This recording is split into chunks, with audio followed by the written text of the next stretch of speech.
Today on BRStv, we're going to start a new series based on this tank Vertex gave us for the BRS lobby. This is going to be the Vertex 120 Clownfish Harem build.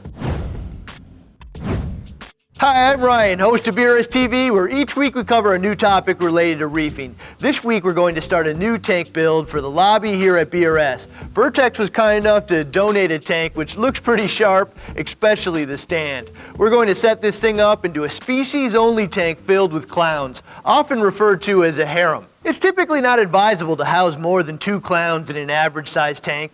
Well, there's always exceptions to the rule. In most cases, they'll fight and eventually kill each other until there are only 2 left.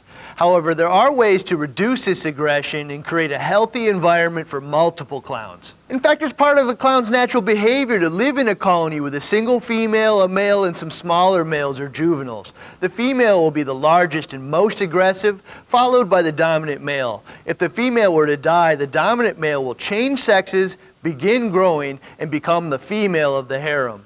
The most aggressive of the remaining males will become the dominant male and grow male organs. Together, their constant attention to the other males prevents them from developing sexually, something often referred to as psychophysical castration. We've researched this quite a bit, including reading popular books on clowns, talking to people in the industry or authorities on clowns, as well as learning from other reefers' experiences, particularly on forums. If you're interested in doing this, I would strongly suggest taking the time to read one thread in particular on Reef Central called 27 Clowns, 27 Months by Mobart. This is a 30-page plus thread documenting their experience over many years. It's our goal to take everything that we've learned and help others learn how to do this successfully.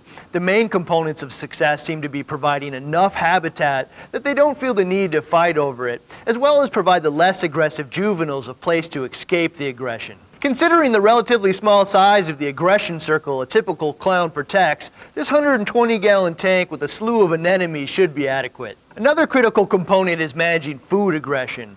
We'll develop a fairly heavy feeding cycle which will likely be somewhat automated. The increased feedings will require adequate filtration techniques as well as a reliable maintenance schedule to manage the nutrient levels. We're also going to start with fairly small juveniles, all from the same clutch, where the dominance hierarchy has already begun. This obviously means we're going to stick to a single species, even though basically anyone would prefer a variety. Lastly, we'll also make sure the size of the harem is large enough to distribute and diffuse aggression. Today we're going to start by assembling the tank and stand. The stand is really the most impressive component of the system. Pretty much every stand I've ever used has been some type of plywood, pine, or other wood supporting the tank. The stand Vertex sent over is built using aluminum framing. We're going to go ahead and assemble it so you can see the difference. So this is what it looks like once we're done. Before we get into what we like about it, let's take a look at a typical stand. This pine stand is wobbly, really not attractive, short, and has a crossbar making it almost impossible to get anything in or out. Well, it's absolutely the most affordable, in my opinion, a complete miss on form and function for a typical reefer. On the Vertex stand, you can see the framing is solid. This thing isn't going anywhere ever. The laminate paneling is attractive and sharp. You can take a close look at the edges to see what a really solid job they've done. You can see that this stand is much taller and there's no crossbar, which is going to make it a hell of a lot easier to get equipment in and out of the tank. To one-up that, you can even knock off the sides or remove the doors at any time to get even more access. This stuff isn't possible with other stands. The rimless tank is also pretty sharp looking and contains a glass reinforced overflow box with a removable weir for easy cleaning.